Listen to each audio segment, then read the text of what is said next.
Kumusta mga tol, and welcome back to Tipsy Friday. Ngayong episode, makakasama natin yung isa sa mga katrabaho ko, ang pangalan si Nel Castillo. Isa siyang public servant at the same time isa rin siyang tatay. At higit sa lahat, siya ay graduate ng Masters in Business Administration noong taong 2024. Kaya naman sa episode na to, ibabahagi niya sa atin yung mga challenges na naranasan niya, ano yung mga tips na pwede niyang ituro sa atin, ibahagi sa atin para kung ikaw ay interesado na mag-aral pa ng Masters in Business Administration or ikaw ay ongoing student of a Masters in Business Administration degree at medyo nabe-burnout ka na, magandang episode ito para sa inyo. Kaya naman, kung gusto nyong malaman ano yung mga diskarte, ano yung mga dapat i-consider ninyo, panoorin mo tong video na to at tapusin mo ito dahil sigurado ako makakatulong sa inyo to makapag-decide para sa inyong kinabukasan. Just in case gusto nyo lang ng mag-masters in business administration. Okay mga tol, tapusin ang video na to. Huwag nyo kalimutan mag-like, subscribe, and share.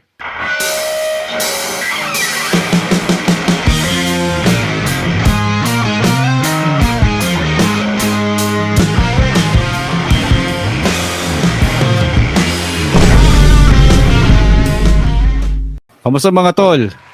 We are very glad for this episode kasi yun nga kasama natin ang isa sa mga magandang lalaki no ng na kaibigan ko no at katrabaho ko rin sa isang public government agency to share with us ano yung kanyang experience sa pagtatapos niya ng kanyang Masters in Business Administration in the year 2024. And without further ado, introduce ko na sa inyo si Sir Tol Nel Castillo. Ayan, palakpakan po natin mga kasama. Okay. So, Tol, kumusta? Mabuti. Welcome sa Tipsy Friday. Po at dito sa iyong channel, ang Tipsy Friday. Maraming salamat at nagkaroon din ng opportunity na maka-join, maka-collab dito sa iyong channel. Oo naman. At masaya ako at pinagbigyan mo yung aking imbitasyon. Medyo matagal na rin natin itong pinagplanuhan. Siyempre, na-busy tayo, naintindihan naman. At buti at least ngayon natuloy na. Okay.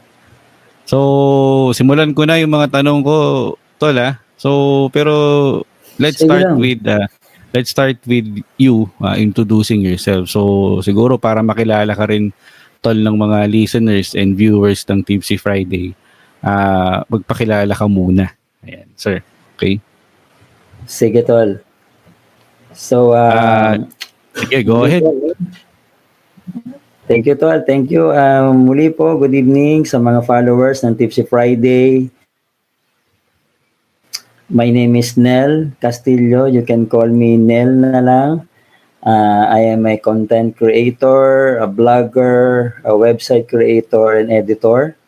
I am a graduate of Bachelor of Science in Commerce Management at pinalad po na magkaroon po tayo ng MBA or Masters in Business Administration po. So yun, Tol. Short okay, lang. So oo, very short. Okay lang yun. Kasi medyo mahaba pa tong pag-uusapan natin. So okay lang yung short introduction. Pero Tol, konting backgrounder pa. 'Di ba sabi mo you are a public servant graduate of commerce and MBA blogger. Pero sa labas ng work, you are a family man na ba o hindi pa? Tol, mayroon akong isang anak, yun lang, lalaki, so 16 years old na siya ngayon. So, inspired ako sa kanya to pursue, to work hard para sa aking family. Okay, copy. Talagang yan ang mag-i-inspire sa atin. And dun sa mga content creators very inspiring talaga mag content creation lalo na kung you have a family, 'di ba?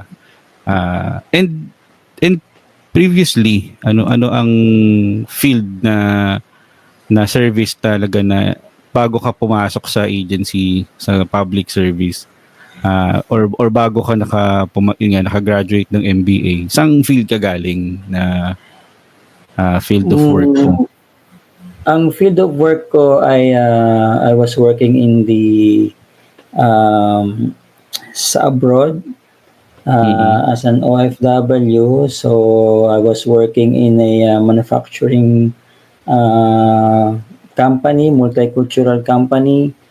So I was a sales executive doon, and I was in charge for ensure na lahat ng mga malalaking hotel sa ibang bansa ay I'm the one na mag-supply sa kanila.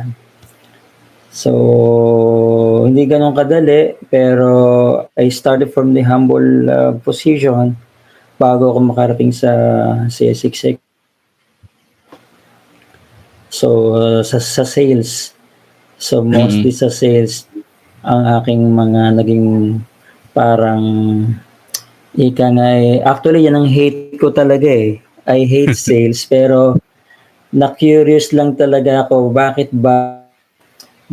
ba hindi ako dati makabenta.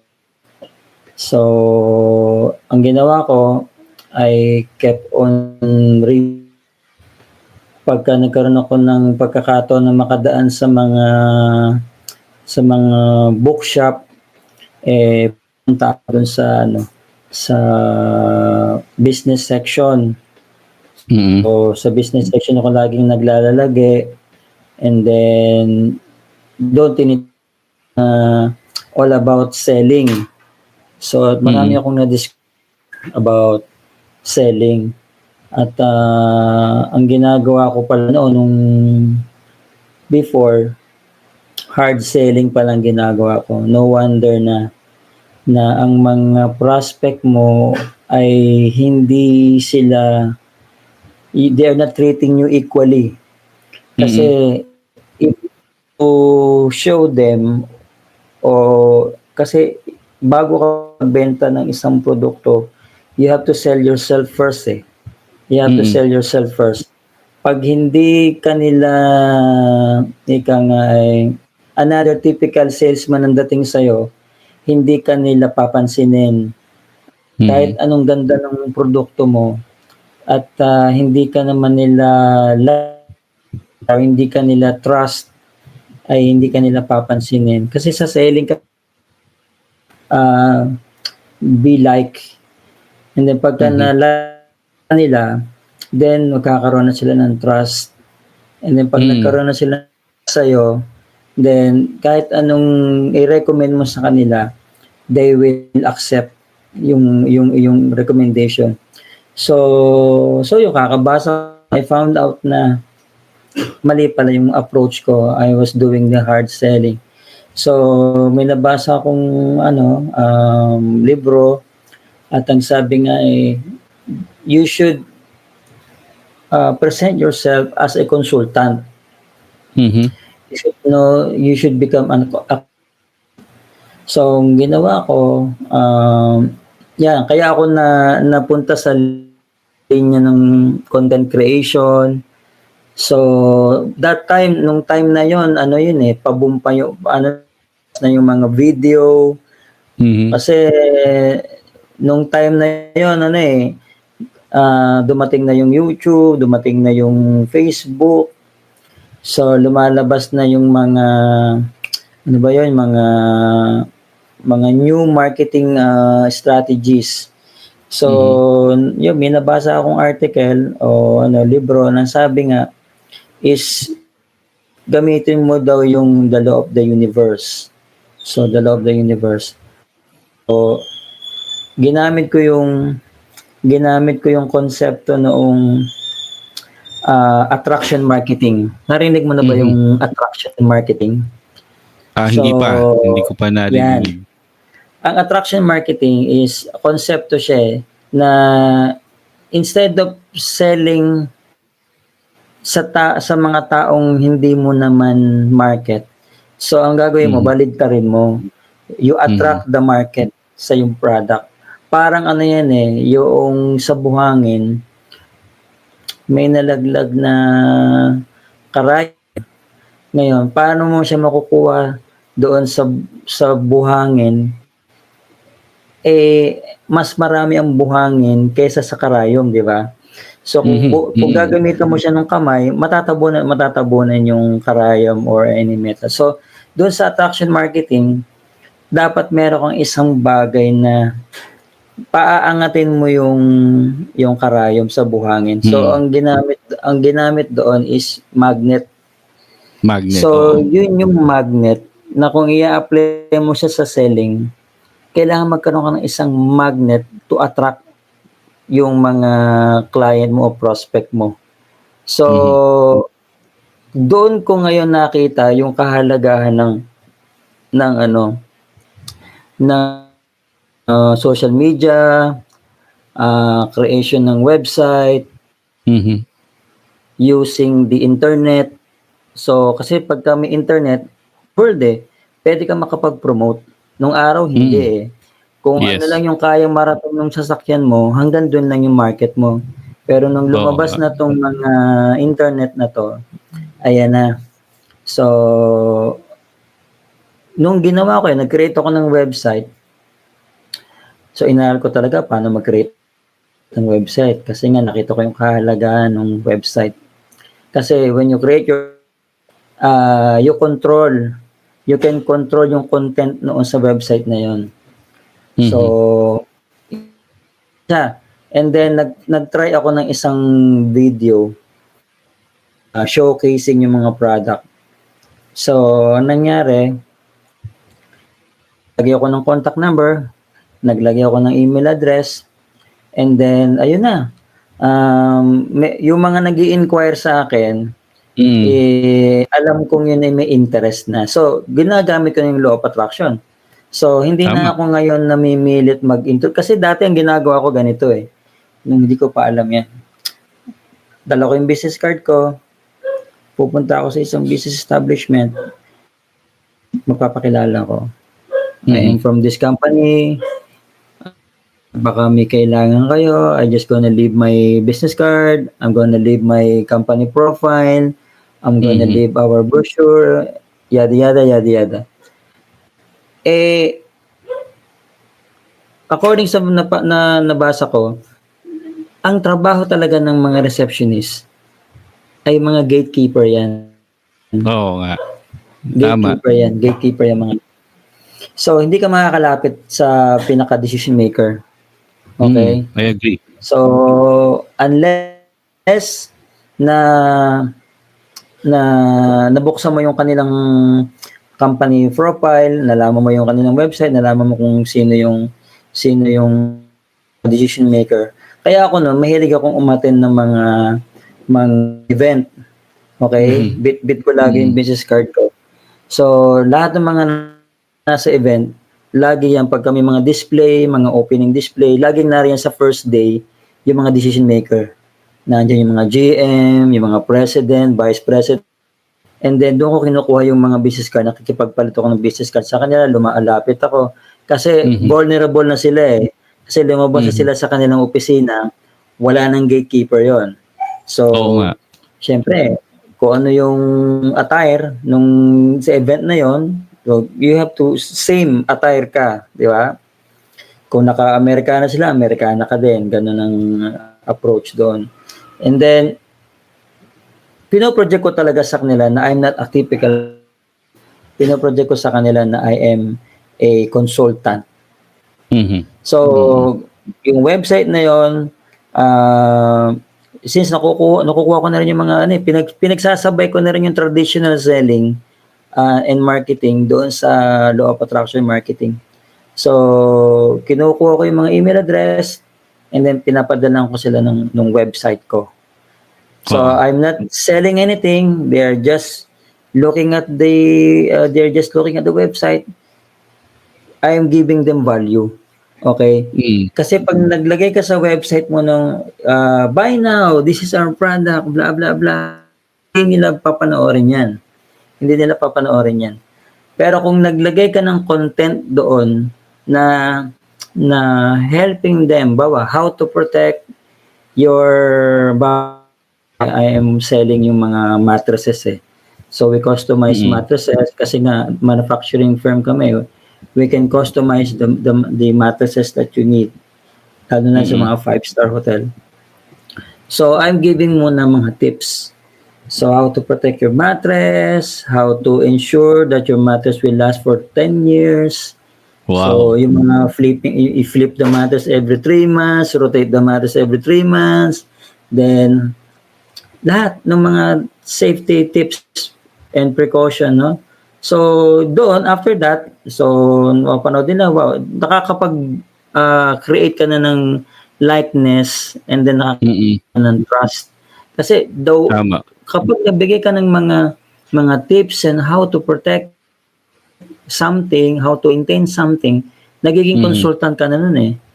So, pag dumating na yung time na nangailangan na sila ng product na yun, ikaw ang kauna-unahan nilang tatawagan. Kasi iniwan mo doon yung email, doon yung telephone number. Kaya yung cellphone ko noon, tunog na sa mga inquiries. Yung email ko, panay inquiries.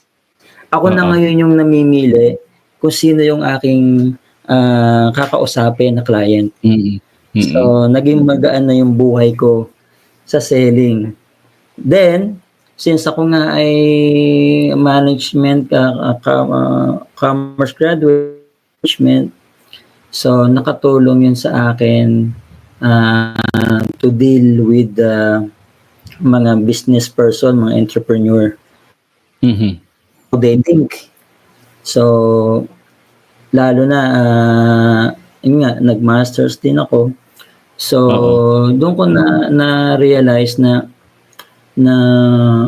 maganda pala talaga na dapat, kasi nung time nasa abroad pa ako, wala pa akong master's degree na. Yes. Pero, nakakabasa nga ako sa mga bookstore ng mga book about MBA. So parang ina-attract ako ng MBA although nasa bucket list ko na siya before eh. Nasa bucket list ko na siya kasi may story yan eh bakit talaga ako pumutok yung MBA na yun. Nag-pursue. Kasi yung ex-girlfriend ko na asawa ko na ngayon. Ayun. Napunta ng abroad. Okay. Doon din sa pinagtatrabahuan mo. Yeah, sa bansang yon. Bigla siyang abroad na kasi siya ay pinetition siya. So, naiwan ako sa Pilipinas. Ngayon, sabi sa akin, nagtanong ako ng ticket, ganyan. Ito doon, mga visa requirements. So, nakita ko yung price. Masyadong pricey. So sabi ko, paano kaya ako magkakaroon ng ganong kalaking halaga para makapunta ako dun sa bansang yun? Ngayon, ang sabi nila, dapat ang salary mo ganong kalaki. So sabi ko, ang kaya lang ay may masters.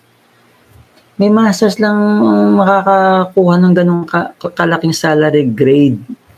So, para makapag-apply ng ng ticket, ganyan. Pero, nakarating din ako ng abroad. So, nung nasa abroad na ako, so, nagkasama na kami, nakita ko yung mga books na yung mga ganyan. So, sabi ko, talagang ina-attract ako na itong MBA na to So, nung binasa ko yung book ng MBA doon, sabi ko, lahat ng mga inaral ko nung college ako, parang mga theory lang pala yung mga college days ko. So, hindi pala siya ganun kalalim. So, nung nababasa ko yung book ng MBA, guide siya eh. Kumbaga, nasa kanya yung application, yung college are more on theories, and then yung masteral, yung more on application siya. Sabi ko, interesting pala. Interesting pala tong MBA. Sabi ko, pag nagkaroon talaga ako ng chance, sabi ko, aaralin ko talaga to. So, yun. At nung ako ay umuwi ng Pilipinas, and then ito na nga, nagtrabaho na nga ako sa sa government, and then nagkaroon ako ng pagkakataon na pumunta dun sa aking alma mater, no? Mm-mm. So, nag-inquire lang ako. Sabi ko, magkano kaya ang tuition fee dito sa alma mater ko? Nung nakita ko, meron daw silang available slot na every Saturday. Saturday. Sabi ko, sige, pwede na to. Try ko, tas mura lang naman yung tuition fee. Affordable naman siya. So, hindi ganun kalaki yung miscellaneous, ganyan. Then, sabi ko, I'm not more into kung anong school ito eh. Kasi nung naranasan ko nang nasa abroad ako, walang school na pinag-uusapan doon. Saan Basta school makapag-aral. galing. Oo, pantay-pantay tayo. Basta tapos. Tapos ka ng kolehiyo. Ganun doon eh. Basta ang interview lang sa'yo doon, can you do the job? Yes. Ganun lang. Ang mga tanong nandun, can you do the job? Ganun lang. So, saan yung alma mater mo? sige, sir? aralin. Sa Calamba ang aking alma mater. Wow. Sa LCBA na siya ngayon. Ang tawag sa kanya LCBA. So, LCB. nagpunta ako doon. Nag-inquire ako. And then, binigyan kami ng parang preliminary na na mga tanong. Parang exam, ganyan. Sabi ko, sige nga. Sabi ko, subukan ko nga kung kaya pa ba ng ng memory ko yung mga tanong. Ganyan. Na-curious lang, out of curiosity talaga. Pero sabi ko, kinakabahan ako. Sabi ko, subukan ko. Pero kung pumasa. Kung hindi, hindi talaga para sa akin to. Oo. Exam. Yung friend ko nung college, actually nakita niya lang ako sa malapit sa school na yun. Sabi niya, saan ako pupunta? Sabi ko, pupunta ako dito sa alma mater eh. Kasi balak ko sanang mag-MBA. Sabi niya, sige, sama ako, ganyan. Sige, tara, sabi ko niya, exam tayo, ganyan. So, kami dalawa lang ang naandoon sa exam, sa MBA department doon. Nakapasa ako. Wow. Nakapasa ako doon sa preliminary exam. And then binigyan niya yung mga requirements.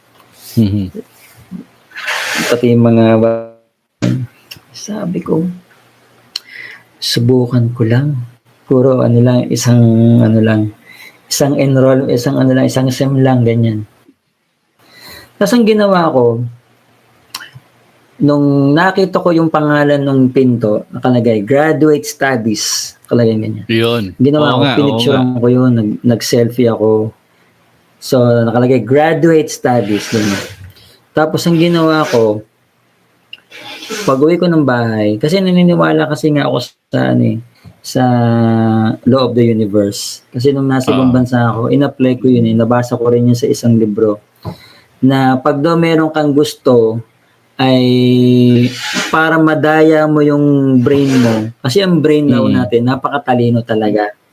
Hindi siya naniniwala hanggat hindi niya nakikita. So, para madaya mo yung brain mo. Kasi pag nagbukas na yung susunod na yung katawan eh. Pag na-convince mo yung brain mo na kaya mo siya, susunod na yung katawan mo. So, nung nasa abroad ako, ang ginawa ko, gusto kong magkaroon ng sasakyan doon sa abroad. Sabi sa nabasa ko, mag-cut ka ng... In short, gumawa daw ako ng dream board. So, dream board. So, nag-cut ako ng picture ng sasakyan. Ang nakita ko, basta ko lang, hindi ako naniniwala, pero tinesting ko lang. Sabi ko, wala namang mawawala. So, nagkat ako ng picture sa dyaryo. Ang nakita ko pa nga, coaching blue na Mazda 323. So, unang model siguro. Kabisado mo pa yung model, Yes, so Mazda 323. Hindi ko siya malimutan. Navy blue ang kulay niya. Kasi sabi daw kasi dun sa law of attraction, dapat maging specific talaga yung dream board mo eh. Specific. Totoo Kulay, anong modelo. So nakita ko Mazda Blue 323. Tapos may nakatayong lalaki na parang nagpo-pro ng 3. So ang ginawa ko, kinat ko yung ulo nung lalaki. And then nagcut din ako ng pictures ko. And then nilagay ko yung ulo ko doon sa kanya. Pinagpalit ko. And then nilagay ko sa isang typewriting. So ang ginawa ko, nilagay ko sa wall. So, sabi nung bayo ko doon, ba't may ganyan-ganyan ka pa? Sabi ko, wala lang. Malay mo naman, magkatotoo, magkakotse ko. Tapos, doon sa law of attraction, syempre, kung naggawa ka ng dream board, syempre, gagawa ka ng initial action mo. Di ba? Oo naman. So, ang ginawa ko, teka, nung nasa abroad ako, wala pa akong lisensya nun eh. Sabi, paano ka magkakakotse kung wala kang lisensya? So, dapat pala may lisensya ako. So, ang ginawa ko, pumunta ako sa school doon kasi dapat mag-aral ka muna ng driving doon eh. So, siyempre marunong na ako mag-drive sa Pilipinas, di ba? So, enroll ako. Kumuha ako ng brochure. Tapos tingnan ko yung classes, ganyan. Alam mo ba na ang ginawa ko, para mas reality talaga, kumuha ako ng picture noong license sa abroad.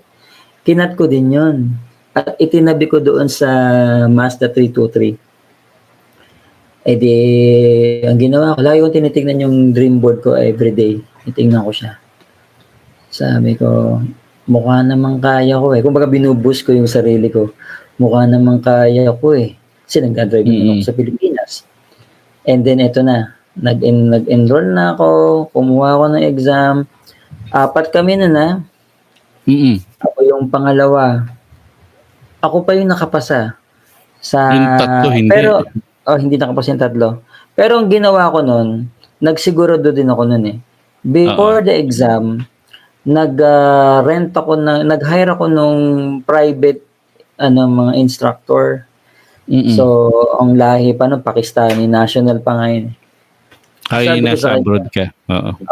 Sabi ko sa kanya, wala kang ibang gagawin kundi hanapin yung mali ko. Kasi sa exam kasi doon, sa actual exam ng pagkuha ng lisensya, hindi sasabihin sa'yo ng pulis kung may mali ka, may tama ka. Basta malalaman mo na lang hindi ka pasa. Ganun ang nangyayari. So, ang sabi ko doon sa Pakistani National, kasi yun talagang business niya eh. So, magturo siya ng driving. Pero ang ginawa ko naman, hinire ko siya para hanapin yung mali ko. So sinabi niya, yung mga mali ko, lagi daw akong humahawak sa manibela ng one hand lang. Kasi ba tayo sa Pilipinas, di ba mga one hand lang tayo? One hand nga lang tayo. So sabi niya, lagi daw 2 o'clock and 2 o'clock daw lagi ako ganyan. So yun ang aking pagkakamali. And then, pag nag-change lane ako, nalilimutan ko yung mga 5 points, di ba? Yung 1, 2, 3, 4, 5, yung shoulder check, yung pinaka-5 eh. So, yun ang dalawa lang yung mali ko. So, sa actual exam, papato yung pagsakay ng sasakyan. Sa pagsakay ng sasakyan, hindi ka dapat maglalakad sa likod ng kotse. Dapat, doon ka lagi iikot ka sa unahan ng kotse. Para makita mo yung mga gulong at saka yung tama ng sasakyan. So, protocol yun. Tapos, pag sasakay ka sa sasakyan, uunahin mo kagad yung adjustment ng upuan. And then, titignan mo lahat, pati salamin. Ganyan. May mga protocol yan eh. Bago ka, then magsi-seatbelt ka muna. And then, bago ka mag-start ng engine. So, yun yung mga protocol. So, yung unang estudyante sa akin nung nag-exam kami, kita ko kagad yung mga mali niya. Kumbaga, habang nagda-drive siya, inaaral ko yung mga pagkakamali niya. So, nakita ko, ang dami niyang mali, ganyan, ganyan. So, hindi ko gagawin yan. Nung ako na, pangalawa na, ayos, smooth driving, ganyan. Eh, ang balita ko pa, kapag pulis ay pinatigil ka kagad nung pagdadrive, pasado ka na. At pagka mag-drive, sabihin, hindi pa convince yung pulis sa'yo. So, pinatigil agad ako. Siguro mga 2 to 3 minutes away lang ako dumula doon sa pagkakalipat ko, pinatigil na. So, yun yung unang experience ko sa law of the universe, ano? Nangyari. Pumasa ako, nagkalisensya ako, 1 take lang. And then, yung dati kong amo na British national, may available kagad na sasakyan na naghihintay sa akin. Wow. Ang brand Hyundai Galloper. Kulay blue. Pero 4x4 siya. Sedan din, 4-door. So, kumbaga, yung binigay sa akin Na manifest, o nagmanifest yung ginawa mong Yes, hindi lang kotse binigay, 4x4 ang binigay. Pero same color, blue. Blue. Oo. So, sabi ko, wow, okay pa na tong dream board na to. Dream board So, technique, oo. They going Pilipinas, ang ginawa ko, nag-cut nga ako ng, alam mo ginawa ko sa Pilipinas, gumawa ko ng dream board. Oo. Nag-cut ako ng toga. Bumili po muna ako ng Manila paper. And then, ko sa wall, kung saan ko lagi nakikita. Dapat, ang gagawin mo, ilalagay mo siya kung saan mo siya lagi nakikita. So, nilagay ko siya sa wall, Manila paper, and then nag-cut ako ng togang itim. And then yung selfie ko na nakalagay graduate studies, kinat ko yun. So nilagay ko sa tabi ng toga. Tapos, ang ginawa ko, nag-download ako noong tugtog ng graduation. So, kumbaga ito na ako, si manifest na naman ako, no? Oo nga. Sabi ko, wala namang mawawala eh, di ba? So, yun. Ang aking experience, parang sabi ko nga. So ano yung sige, so yun na nga, nag-enroll ka na from ang dami mo experience, no, from OFW, tapos umuwi ka ng Pinas, and hilig mo rin pala magbasa ng mga libro, no, mga business books. Nung nag-enroll ka na, tuloy-tuloy na yan, di ba? Tuloy-tuloy na yan. Ano yung pinili mo, yung thesis ba or non-thesis na master's? Kasi di ba may non-thesis, may thesis? Yung nag-enroll ako sa alma mater ko noon, hindi nila naman nagsasabi sa akin ng mga ganyan thesis or non-thesis. Okay. Nung sabi lang nila, thesis daw yun. So sabi ko, teka, sabi ko, kasi bago ako gumraduate ng college noon, meron na kaming feasibility study. Kaya sabi ko, parang siguro related lang itong dalawang to. More on research lang. Nisip ko pa nga siguro ang thesis, ganyan. So, hindi ko alam na mahirap wala. Sabi ko lang madali na. Hindi ako nakapag-cut ng picture ng thesis kasi hindi ko nga akalain na hindi na manifest pala yun. Hindi mo na dream board yung madaling thesis. Hindi ko na-anticipate na may thesis pala yun. Basta sabi na may thesis, ganyan. Di ito na. Kaya naging thesis ang MBA mo. Kasi nga, di na yun. Yun na yung nandun eh. Di ba? Parang gano'n. Hindi ka na eh. So, wala nang atrasan to. Di ba? Oo. Enroll ka na eh. So, yun. Kaya may thesis yung napunta sa akin. Pero kung alam ko lang na pwede pala nung walang thesis, siguro kinuha ko na. Pero somewhere along the way, na-appreciate ko din naman yung may thesis. Kasi para bang yung value ng thesis kasi parang ang tingin ko noon, yung inaral mo noong nag-masters ka, i-apply mo ngayon sa thesis na yun. So, Yes. yun yung nakikita kong value doon eh. Mm. So, kaya hindi naging negative din sa akin yung dating nung may thesis. Naging positive ang dating sa akin nung may thesis. Totoo. So, yun. Meron akong thesis na nakuha.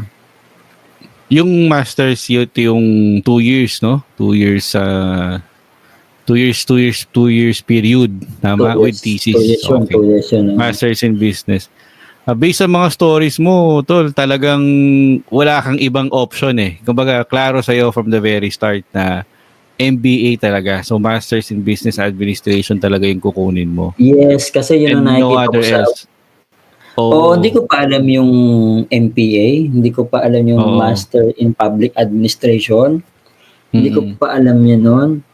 So, siguro nalaman ko na lang siguro yan nung ako'y nag-aaral na. Kasi may mga estudyante doon na MPA. Kaya sabi ko, ano yung MPA? Sabi nila, ano daw yun, yung Public Administration.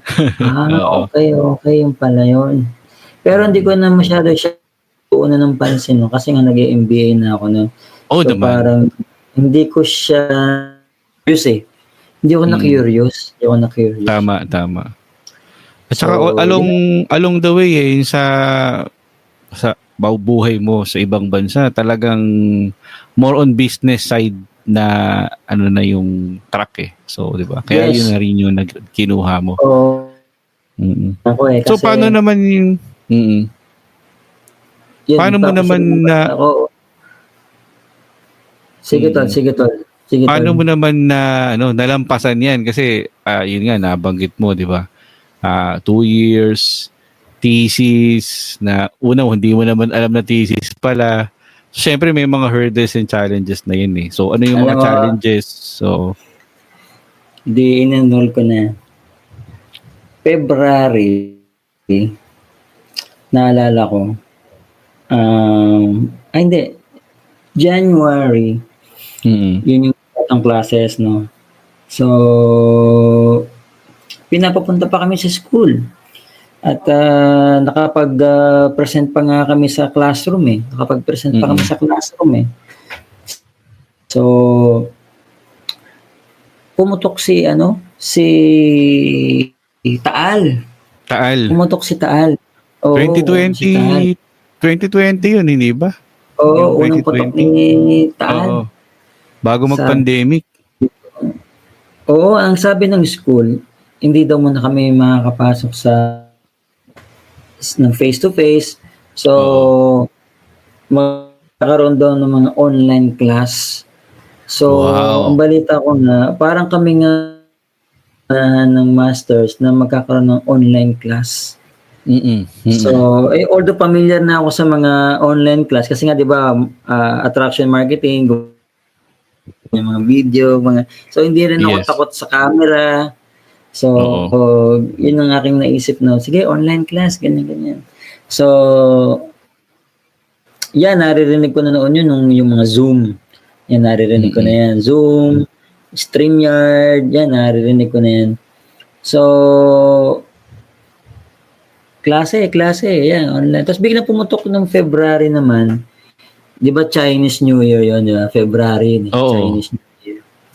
After ng Chinese New Year, pumutok na yung balitang COVID.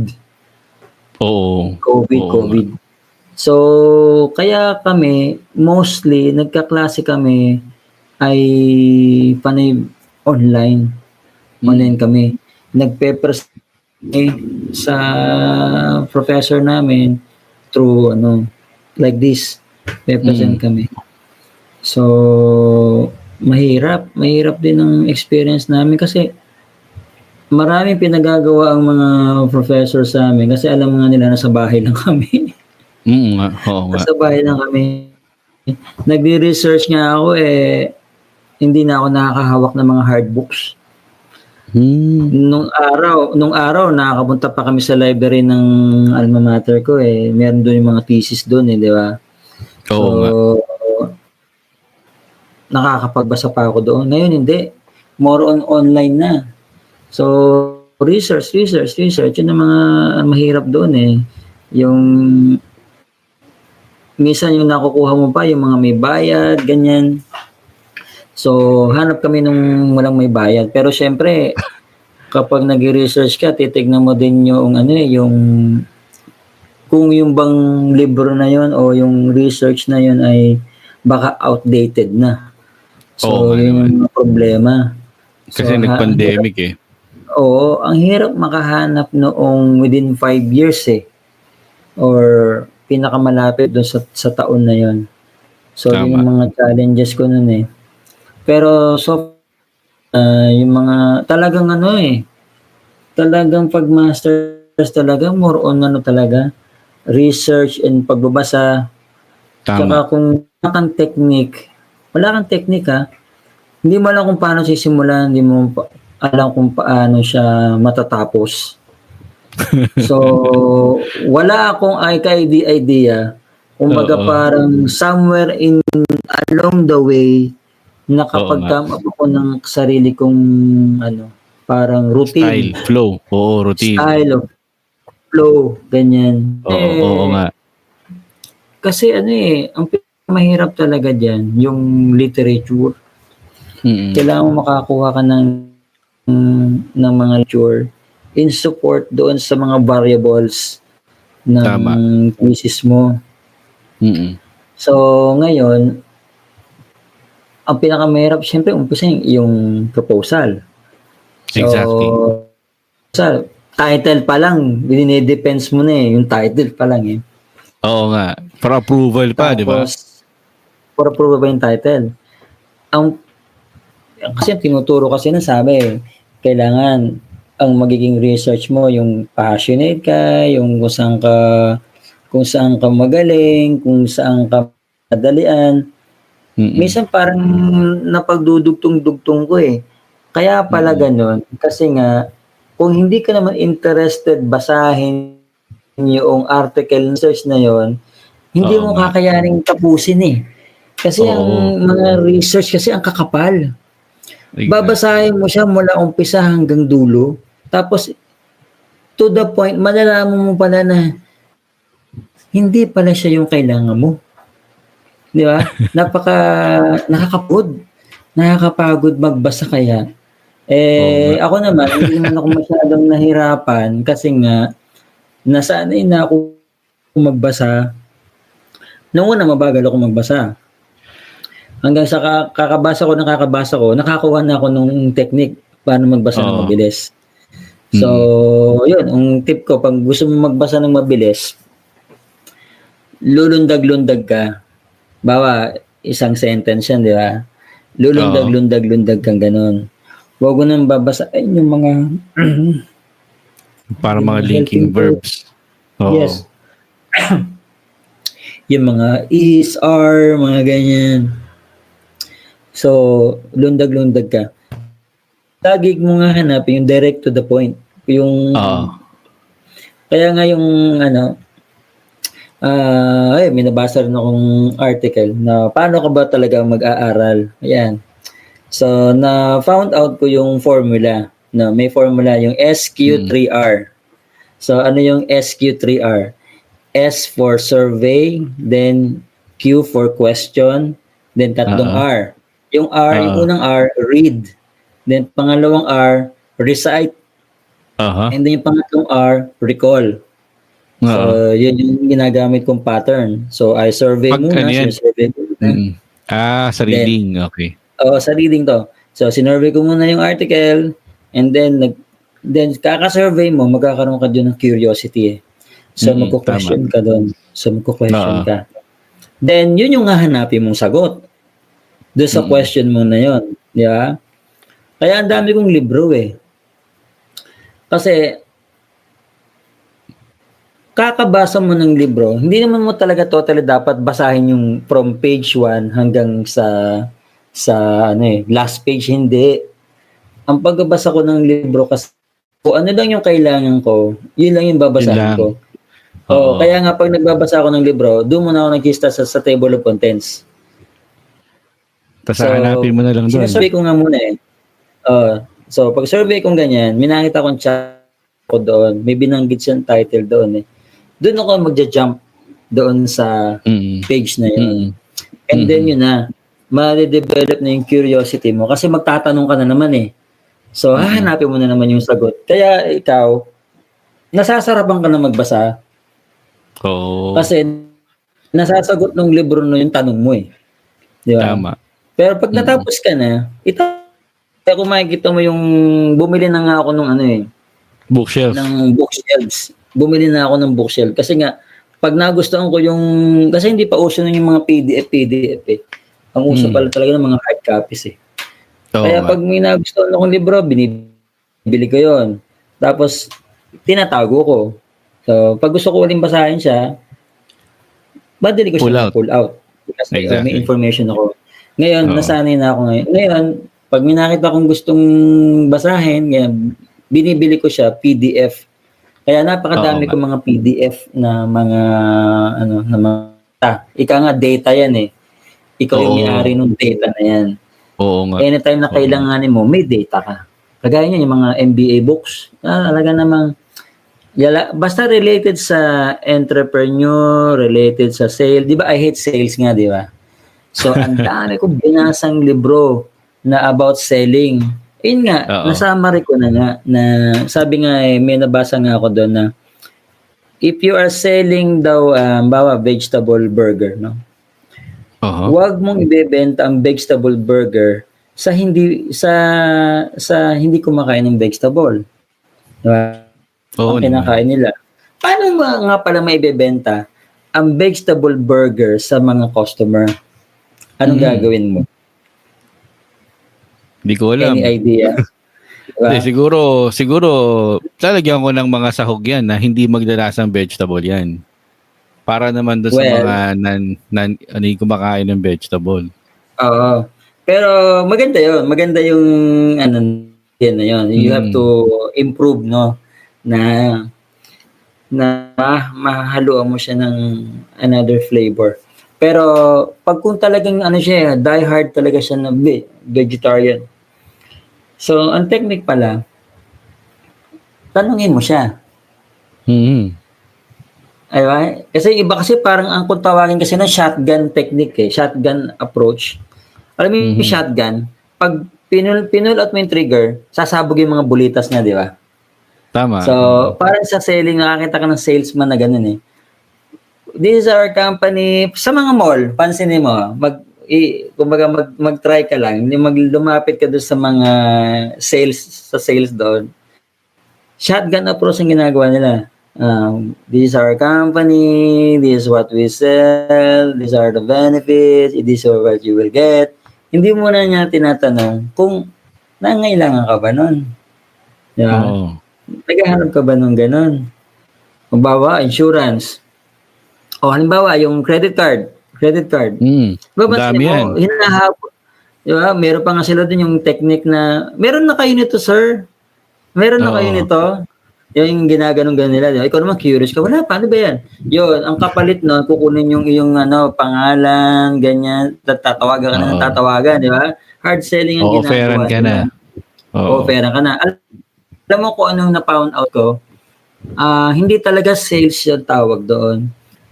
Sales, na-repeat mo siya na bumili sa'yo. Kung one time mo lang siya nabentahan, may possibility pa nga na magkaroon siya ng buyer's remorse. Kasi napilitan lang siyang bumili sa produkto mo. Either gumamit ka ng emotional technique. Alam mo yung mga emotional technique, yun yung nagpapaawa effect na, sir, bilhin nyo na kasi matatanggal ako sa trabaho pag di ako nakabenta, hindi makakain ng pamilya ko. Pagigilting ka. Emotional technique ang tawag doon eh. So, bibili niya, pero hindi naman niya kailangan dahil naawa lang siya sa'yo. So, ano mangyayari sa product na binili niya sa'yo? Hindi niya gagamitin. So, ang tawag doon, nasabihin niya, ay, sayang lang ang pera ko dito. So, buyer's remorse. So, nakita ka na naman niya sa mall, tatakbo na yon. Tatakbuhan ka na, iiwas siya sa ibang daan, ganyan. So, wala na yung doon, yung konsepto noong na consultant ka, they like you, ganyan. Wala na. So, magtanong ka. Yun ang sabi dun sa nabasa ko. magtanong ka dun sa mga tao na yon na kung nangailangan ba sila ng ganun. Ang mga sa internet. Kung ikaw ba ay hindi nangangailangan nito, huwag mong panoorin tong video na to. Di ba? Yan ang kanilang mga intro, Tama. di ba? Tama. Kung hindi nyo kailangan to, huwag nyo panoorin, huwag nyo tapusin tong video na to. Pero kung kailangan nyo ito, tapusin nyo hanggang sa dulo. Yung mga ganun mga disclaimer nila, di ba? Tama. So, siya ikaw naman, interested ka man naman, tatapusin mo yung video. So, yun. So, yun yung mga aking mga experiences. Sabi ko na sinabi, no? Oo, okay lang yun, tol. So, yun na nga, yun yung mga challenges. Para ang pinaka-major challenge na dumaan sa'yo is yung, no? Yung sa thesis, di ba? Mukha namang na-balance mo yung work, life study mo eh. So, talagang parang yung sa thesis ang pinaka-challenge or major challenge. Alam mo, nangyayari talaga minsan yung nagkakaroon ka ng burnout. Nababurnout ka na magbasa. Di ba? Nababurnout ka na mag-aral. Dumating kaya ako sa punto na parang naumay ako eh. Alam mo, kung kailan patapos ka na, ayan, dyan dumadating yung hinihila ka na bigla kang magsisisi na bakit ko nga ba in-enroll to? Yung ganyan. So, parang napilitan ka na, pero hindi naman pala. Napilitan lang pala ako. Naalala mo yung kwento ko sa'yo na nakita ko ng friend ko na sumama sa akin ng exam ng MBA. Nag-MBA din siya.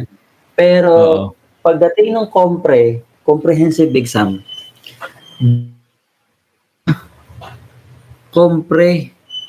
yun yung mag-e-exam ka na te-testingin talaga kung may naintindihan ka doon sa inaral mo. Tinapos niya yung compre. Hindi nga eh.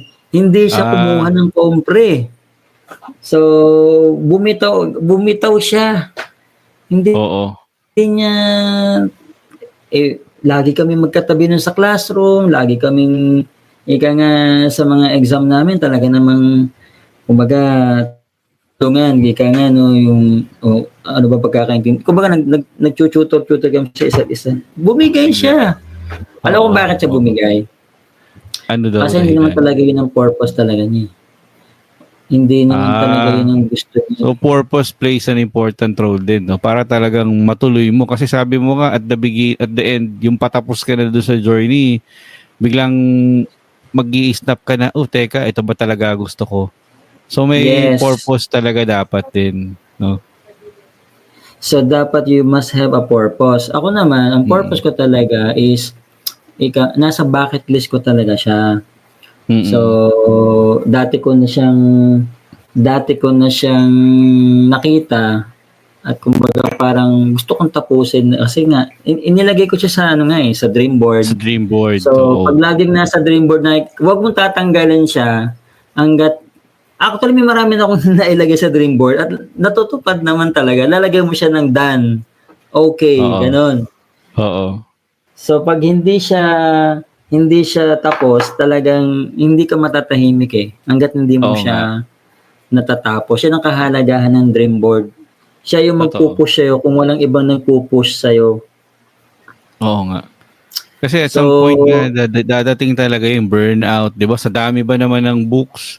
Imagine mo, diba? Sa kwento mo, ang daming books, puro reading. Hanggang sa na-develop mo na nga yung reading pattern na na style, no? Para lang mapadali yung pagbabasa mo ng mga books na kailangan mong basahin. So far, nung natapos mo na yung journey sa MBA, ano naman yung masasabi mong pinaka-memorable? Yung pinaka-best experience mo? So, sa journey mo dun sa pagmamasters mo? Alam mo, ang na-develop ko dito nung nag-aaral ako ng masters, yung tiwala sa sarili. Yung pagtitiwala mo sa sarili mong kakayanan na kumbaga bang magpupush sa'yo kundi sarili mo lang din eh. Kasi tama yun. Ang sakit kaya sa ulo nung yung ang tulog mo lang ay 2 hours or Oo nga. basta kulang ang tulog mo kasi nga kailangan mong tapusin magbasa, Oo nga. di ba? Totoo.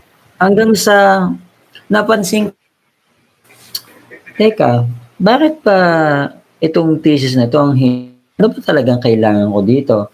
So, ang ginagawa ko, binabasa ko muna yung abstract. Binabasa ko muna yung abstract. Doon mo makikita yung pinaka-idea kung ano yung study mo. Ngayon, kailangan related siya dun sa variables na hinahanap mo. Ngayon, Tama. kung nakita mo yung mga variables doon sa kanyang abstract, tignan mo ngayon sa ilalim. Basahin mo Mga ngayon keywords. yung ilalim. O ilalim. Ano ba ang findings niya? Ano bang na-found Okay. out niya? Ano bang kasi iba-ibang thesis, iba-iba yung sinasabi niya eh. Pwede siyang contradicting, pwede naman siyang in addition doon sa existing knowledge. So, binabanggit din nila doon yung mga hindi nila kayang ibigay, kung yun yung tinatawag ng mga gaps. Oo. Tsaka yung mga limitations. So, yun yung mga limitations mga nila. research limitations. Oo. So, yun. Ang ginagawa ko para, ang dami nga binabasa, di ba? Ang ginagawa ko, sinusulat ko kagad doon sa Excel. Yung sino yung author, saan ko kinuha. Kasi pag di mo ginawa yun, matatambakan ka ng magagandang books, na magagandang research. Saan nga ba yun? Dati ganun ako eh. Nabasa ko na yun eh. Saan mo nabasa, di ba? Oo. Kailangan mag-inventaryo ka rin pala ng mga nabasa Oo, mo. meron kang load of inventory na sinong author nito, anong website. So, kunin mo yung link. Di ba? Tapos, isusunod mo dun yung mga sites ng kanyang research. Di ba? So, hanggang sa, yun eh, na-develop ko na lang yun. Later na eh. Siguro kumbaga yung literature ko, hindi ko agad siya nabuo kasi sinisynthesis mo pa yun eh.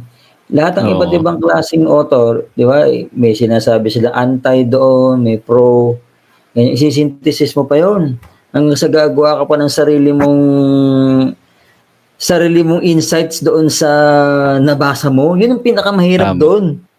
Yung gagawa ka ng sarili mong insights doon sa kanilang, yung ang daming author na yun ang daming author na yun. Tapos igagawin mo na siyang parang isang paragraph, diba? O dalawang paragraph na ibubuod mo yung kanilang mga study na yun. So, yun yung mga challenges na naalala ko na, ano pa yan? Kailangan pa i-synthesis pa ito. So, wala akong magagawa. Hindi matatapos to. Oo, kailangan tapusin. Kailangan tapusin. Kahit isang oras lang tulog mo, 2 oras tulog mo. Alam mo, minsan natutulog na ako sa table eh. So, ipipikit ko lang, ganyan. Tapos, minsan nababurnout na ako. So, kape, kakain ka. Minsan, maglalakad ka, basa ka uli. Ganun ang ginagawa ko eh. Tapos, pagka nababurnout ka na, tignan mo ulit yung dream board mo. Patugtugin mo yung graduation March. Para ma-inspired ka. Para bang manggigil ka. Alam mo nangyari sa akin, nanggigil talaga ako eh. Kasi ang kalaban mo na kasi doon, yung sarili mo eh. At sarili mo na. Yun ang kalaban mo eh. Naghahati na ngayon yung sarili mo sa sobrang pagod, exhausted ka na, ganyan. Doon sa iyong pinaka purpose. No? So, tingin ako doon sa... Pati siguro ito remind you na na malapit na. Dulo na yan. Di ba? Oo. Sabi ko nga, ika nga, namumuna na ako eh. Namumuna na ako ng oras, pagod, financial, ganyan. Ngayon pa ba ako susuko? Ngayon pa ba ako... Yan, kinakausap ko yung sarili kong ganun eh. Nel, ginagano ko no? Nel, ganyan ko pa ba susuko? Kung kailan na andyan Sa ka na, konti lang. pinagdaanan mo, di ba? Alam mo, Oo. months na lang graduation na Kaya nga, Months doon na eh, lang doon din sa dulo kasi yung thesis working talaga ang very challenging sa Yun, lahat. oo, yun yung hihilahin ka talaga na tama na. Kumbaga, Oo. marami ka ng inaral, pahinga ka na. Ganun ang mga minsan na may mga bumubulong sa iyong isipan Tama na, Tapos pahinga yung ka na. defense pa, dedepensahan mo pa, di ba? Alam mo, depends. Actually, hindi ka, kumbaga, hindi mo maipapasa ang defense kung hindi ka naniniwala doon sa research mo Oo nga. Tama. Alam mo yun? Kasi pag nagde-defense ka, kailangan maramdaman nung panel na you are very positive doon sa na-found out mo. Mm.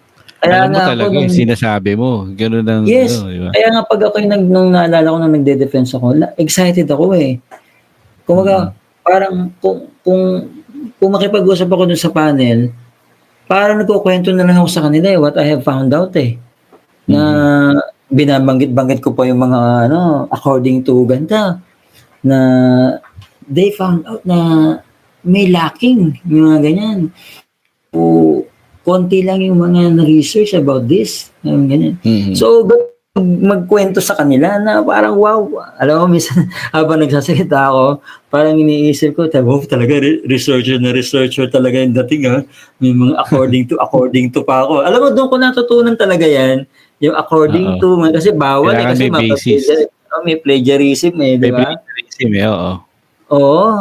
Kaya laging ako may according to, as cited by, ganyan, no? Kaya hanggang sa nung eto na, comment. Alam mo naman ang technique, di ba? Pagka magko-comment ka, gagamit ka ng mga sandwich method, di ba? Alam mo yung sandwich method? Oo, yung sandwich method, yun yung mga good muna. Good. Then yung palaman, yun yung mga bad. Di ba? And then yung mga recommend suggestions mo, di ba? Then after that, good uli, di ba? Yun yung isa sandwich mo yun So, ini-expect ko na ganun ang mangyayari. Sabi, mga good. So, ako naman, doon ako sa bad, nakaabang. Kasi yun yung, di ba sabi ko naman siya, na nag-arkila nga ako ng Pakistani national, di ba? Para sabihin sa akin yung mali ko. Kasi, I treat it as a challenge. Pag nalaman ko yung mali ko, ibig sabihin, nababawasan na siya. Kasi na-identify ko na yung mali ko, di ba? Yun ang gusto ko na sabihin sa akin, kasi baka naman ang kulang ko lang 1, 2, 3, 4, di ba? 5. At least may target na ako. Yung 5 yun, dun na ako focus. Oo nga. Kunyari, okay lang, tama lang yung mga recommendations nila. May mga suggestions naman sila na kailangang i-insert, So, yun, maganda yung aking defense noon at masaya naman yung panel nung nag-defense ako noon. Kaya masaya ako nung nakapasa ako. Oo naman. So, yun and I guess yun na yung pinaka-memorable, isa sa pinaka-memorable experience and best experience din. Yes. In your journey, yung graduation. Of course, yun na yung pinaka best sa lahat, di ba? After all the challenges you've experienced, nag-graduate ka. Yung marinig ko lang ulit yung tunog na yun. Actual na. Oo, aktuala na. Oo, yung March na yun. Oo, eto na yun. Sabi ko, eto na yun. Oo. Biglang flashback pa yung mga, alam mo talagang, pag talagang nag-aral ka talaga, yung totoong naghirap ka talaga, pag akit mo talaga sa entablado, tinanggap mo yung minention yung pangalan sa stage. Talagang hindi kayang mabili yung kasiyahan mo Kumbaga, you feel, di ba? Pero alam mo kung ano na-discover ko? Ano yun? After the graduation ng MBA, doon pa lang nagsisimula ang journey mo eh. Wow. Oo nga. Doon pa Mabigat lang. yun, ha? Mm. Kasi Doon pa parang, lang. ano, oo, di ba? Parang, ano na paggagamitan mo ngayon? Nung mga nalaman Yes. mo, yung mga hardships to, mag-i-inspire ka ba ng students to continue their Alam mo, education, di ba? pag ay merong education, ang nagkakaroon ka dignity, Mm. nagkakaroon ka ng kumpiyansa, nagkakaroon ka ng confidence. Mm. Not just for yourself, ano, if you think of it as a tool to help other people, masarap. Masarap siyang na accomplishment.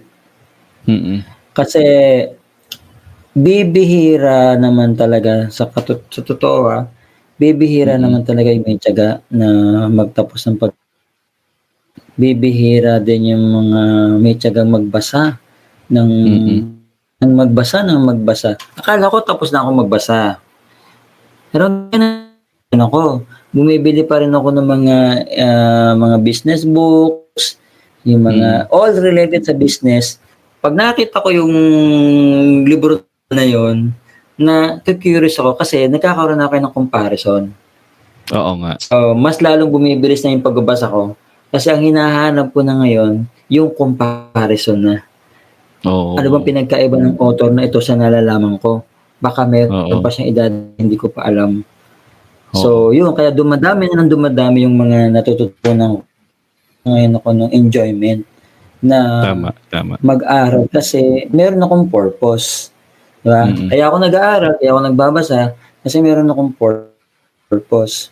Pero kung wala akong purpose, bakit mo tsatsagain basahin yung isang article na walang purpose? So, yun. But then yun na nga, yung after MBA plans, ano naman ng I'm pretty sure nagagamit mo ng trifold, triple fold, nakakatulong ka sa ngayon sa community na sinaserve mo, no? And you Kasi, inspire other people as well. Yes. Kasi nung nakakuha ka ng MBA, nakakakita ka na ngayon ng bird's eye view. Di ba? Nakikita mo na ngayon yung sitwasyon nila na hindi nila alam na part lang yon ng isang napakalaking gagalawan nila. Which is ikaw, nakita mo na siya napag-aralan mo na, di ba? So, meaning yung isang business organization.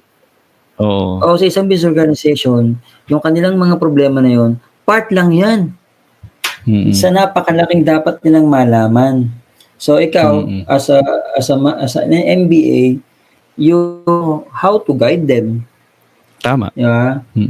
You know how to guide them kasi alam mo na yung matututo ka pa lang yung mag-analyze. Tama. Matututo kang mag-assess. So matututo kang mag-assess. Alam mo, sa isang business, ang pinakatumatak talaga sa akin is madaling itayo ang business. Madali. Tama. Pero yung capacity mo to sustain, yun ang mahirap. And because yun nga, exactly. Oo. Especially yung first time businessman, 'di ba? Ito yung mga bago sa industry. Mga new entrants, 'di ba, sa marketing term. Ito yung mga new entrants, no, walang experience. So madali mag-organize, madali mag-register as business owners or corporation, pero to sustain the business, lalo na sa product life cycle or company life cycle, nasa entrance ka pa lang wala ka pa dun sa midlife hanggang di ba? Yes. Mahirap yun, oo. And I found out talaga na ang business talaga 3 years to 5 years doon ka pa lang talaga mag-break even. Yun talaga yung mga normal na 3 to 5 years ka pa mag-break even. Maswerte ka na kung mag-break even ka less than 3 years. Yun nga lang, if you want to sustain, syempre kailangan mong lumaki yung market mo. So, kung Tama. lalaki yung market mo, kailangan mo ng support ng financial support. Di ba? Tama yan. Paano kung magkakaroon ng financial support kung kukonti naman yung magtitiwala sa'yo ng mga bank?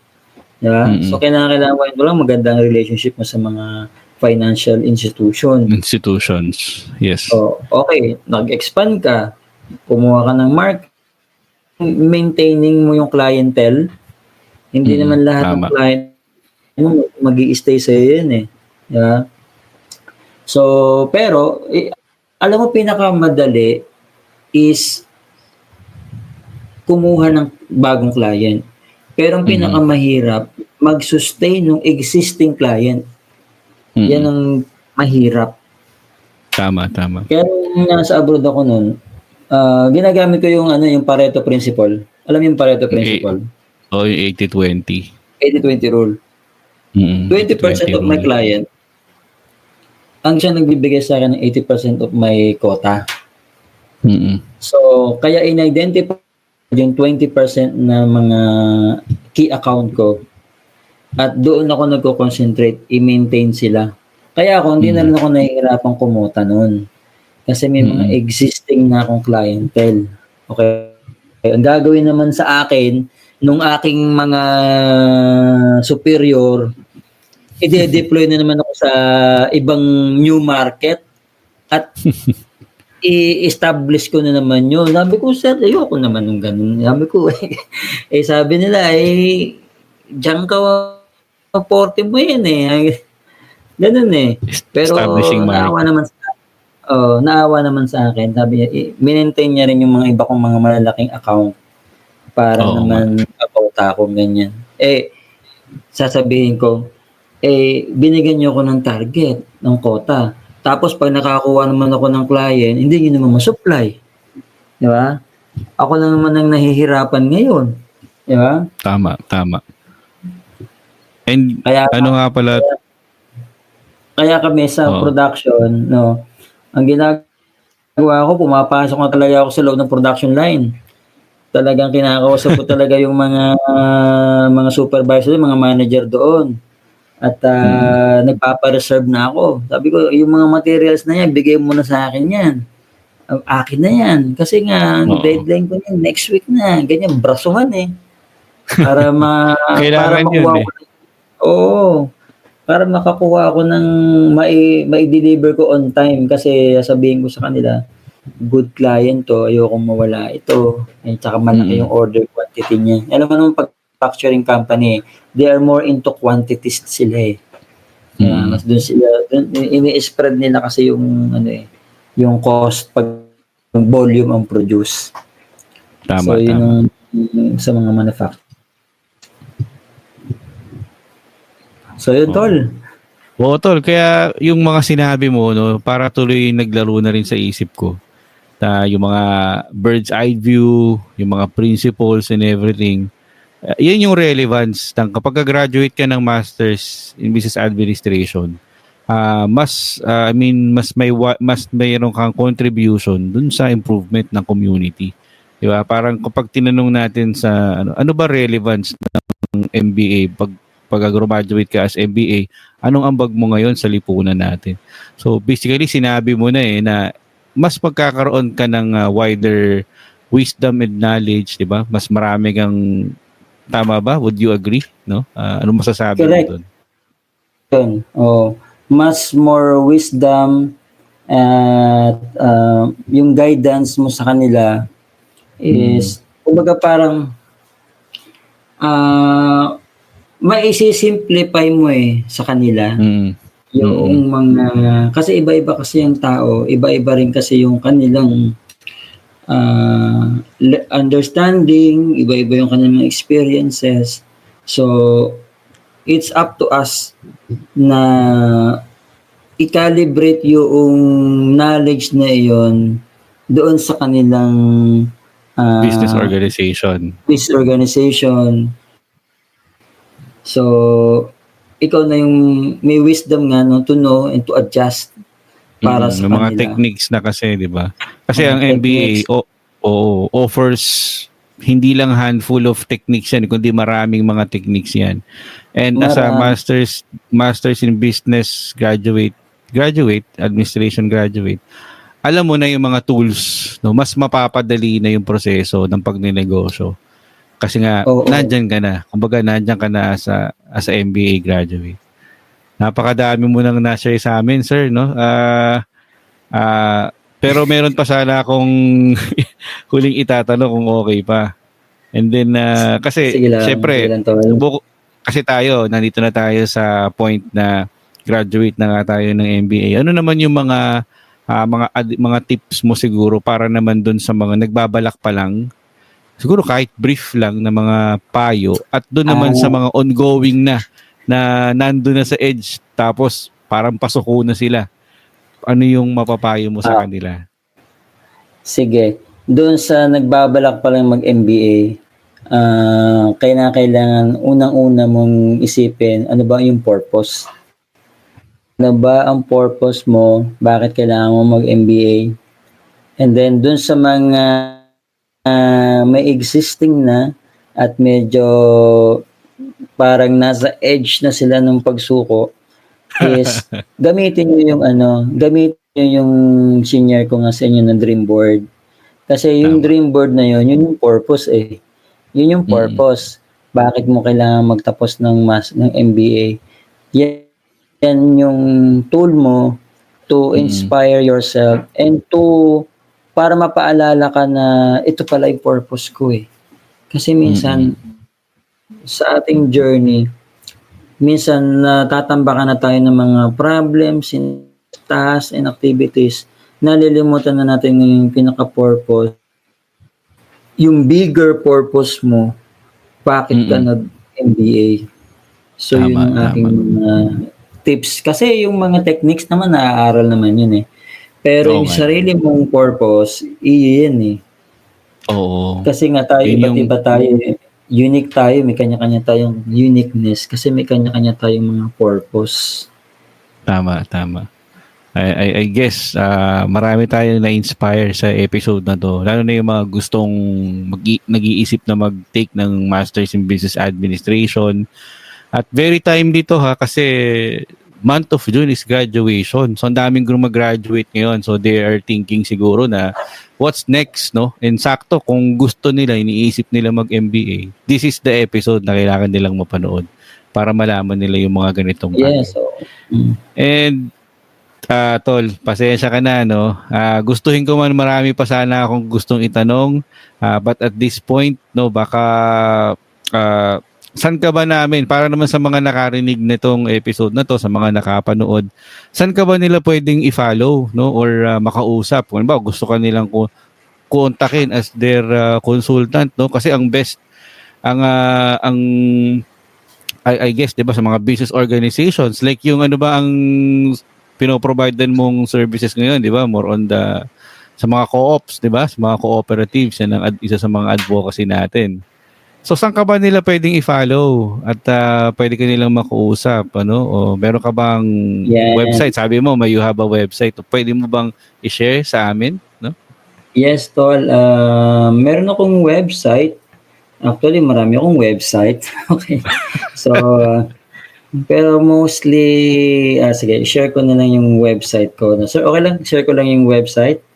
Oo naman, Tol. Share mo lang. Sige, share natin yung website. So, share screen tayo. And then, entire screen ko na lang. So, dito muna tayo.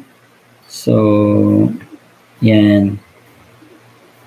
Nakikita mo na, Tol, yung ating screen. Naka-view na rin siya doon sa Yan. Meron akong website. Ito yung Nels Post. Okay. So, dito ako naglalagay ng mga content. So, marami-rami na rin tong content. Kaso nga lang, medyo hindi na siya yung latest. Pero makakatulong din to. Paano ba magkaroon ng maraming followers, ngayong panahon ng digital age, ganyan. So, meron tayo dyan mga equipments sa mga vlogging, mga ganyan. And then, meron tayo dito mga skills. You need to make your wife happy every day. Yeah, meron. Wow, Minsan meron may ka mga din palang family-related content. Yan. So, meron tayong financial literacy with Ricky Ricketts. So, mga shocking Wow. secret conversation revealed that Wow. will make you think before investing, mga ganyan. So, Wow.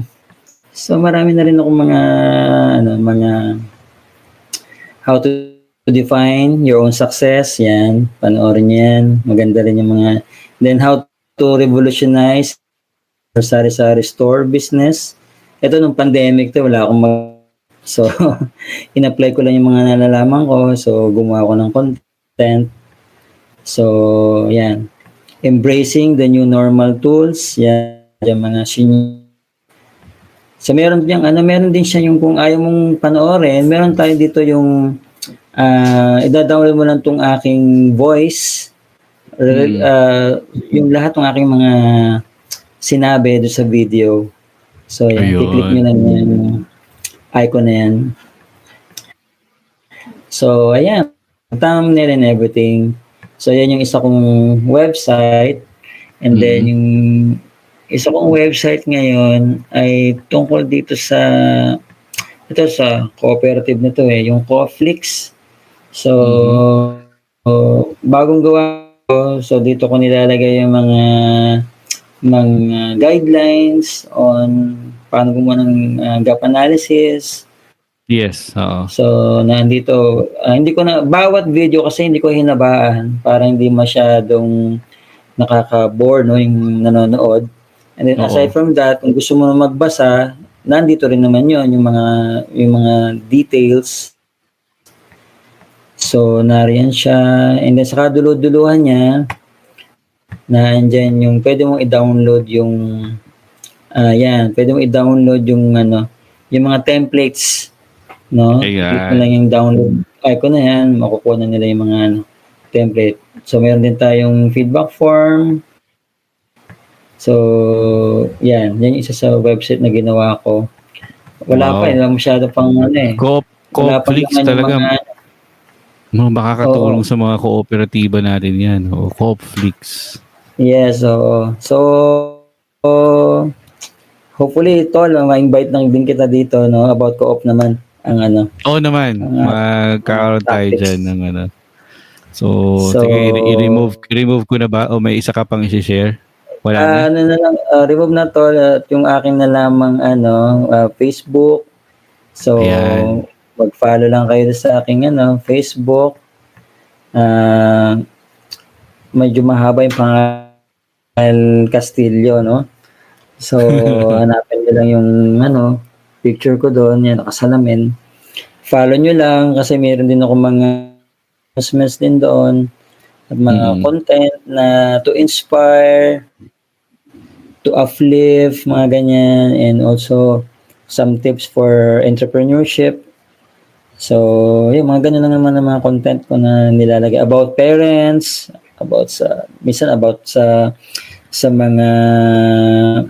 mga four babies natin, yung mga dogs and cats. So, meron din akong content na ginagawa.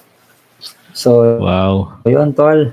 Talagang content creator ganda talaga, Tol. Talagang yan ang So, anyone na gusto mong i-shout out bago natin to i-close? Shout out sa aking misis.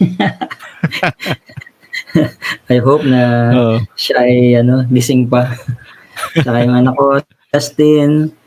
So, pagka hopefully mapanood nila to at syempre ma-share din nila tong ating very memorable na content. Sana to madagdagan pa, no? Magkaroon pa tayo ng marami pang mga kwentuhan na makabuluhan. Iba't ibang topic. Oo, tama. Magkakaroon pa tayo rin yan.